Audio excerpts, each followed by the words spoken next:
Good morning and welcome to Shawano News, your positive source in a crazy world. I'm your host, Jaime Lee. Today we visit Shawano Community Middle School for the #1 motivational speaker in the United States, Jordan Toma. Welcome to Shawano. No, that's awesome.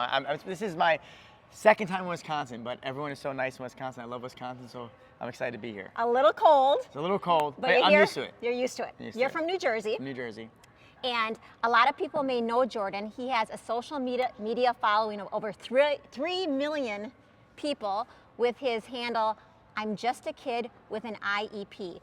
You talk about children and how they can rise above their challenges. Tell us a little bit first, what is an IEP for the audience that may not know? So an IEP is an individualized educational plan. So students that struggle in school or need extra support will get an IEP. But usually their parents have to kind of fight for it. They have to get evaluated to get it. But it's for students that need a little extra help in school. And that was me. Like I needed extra help. So that's why when I made my handle, I'm just a kid with an IEP. That is what I struggled with, and that's what I carried with me my whole life because I struggled with school. So I made my handle. I used that as like just because that was my biggest challenge, and that is what made me. Right. So that's why I use that handle. And so when you were a child, like you said, you had an IEP and you had maybe this label that you wanted to rise above. And one of the main inspirations in your life that I see a lot was your mom. Again, how can we tell the audience and parents, how do you start talking to your child about things like this, about school, about bullying, about mental health? So the biggest thing is, like when I was in school, right, the IEP has a stigma around it. It's like, and it's just natural. It is, and kids in school are naturally just, sometimes they're not nice to each other, right, and kids are mean, and they don't even know how mean they're being. But not only that, the hardest battle, even for me, and when I go all over the country, I see it's how they see themselves, like how the kids see themselves against everyone else, and they're comparing themselves to everyone, how they see themselves in the mirror, and then when the kids are mean, it's just like another nail just you're hit with, right? So the biggest thing for parents is this, and my mom was a big part of this in my life. My mom never gave up on me. Like she never stopped telling me all the good things about me. Even though like in my mind, I thought I had nothing.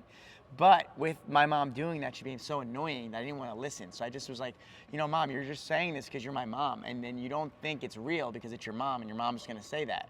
But as I got older and I started to just keep going, and I tell the parents this all the time. I said, you think your kids are not listening, but they hear you. They really do. But they're going to hear you when they need to hear it most. Like they're going to hear you on their worst day, and they're going to have nowhere else to go. And they're going to hear all the things you told them. Like, you are smart. I believe in you. I love you. You can do this. And they're going to use that. So it never goes, the things you say don't go nowhere. They're there. They don't act like they're not listening, right. So it's important to just believe in your kids and look beyond like school. Like, yes, school, you struggle in school, wherever you struggle, but everyone has a certain gift in them.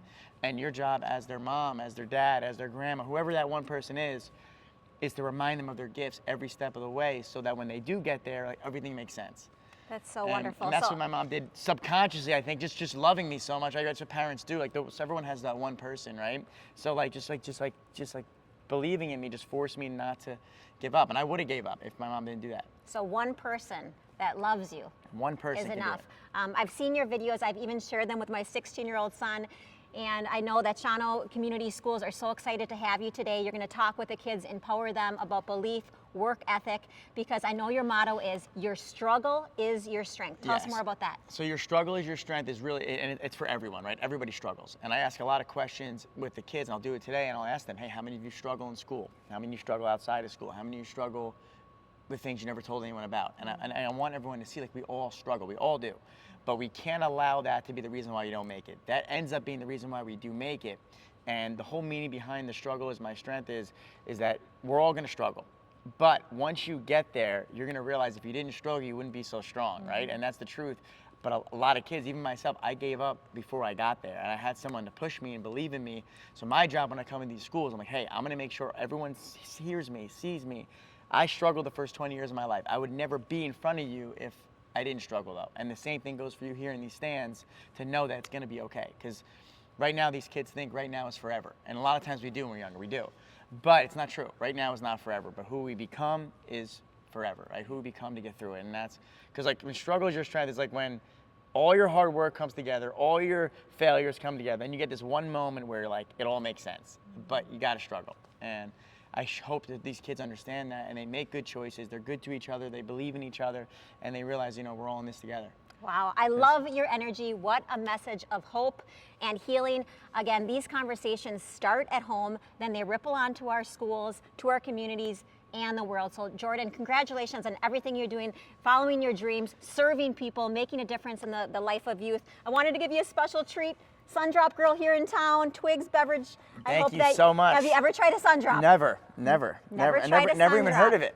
Okay, well now he's a big fan I'm of a huge Twig fan. Soda. Yes. And we're excited to watch his presentation today. Then there's going to be booths with resources for the community and the kids, so stay tuned for that. This is Jaime Lee and Jordan Toma signing off for Shawano News. Keep living, loving, and healing in the 54166. Awesome.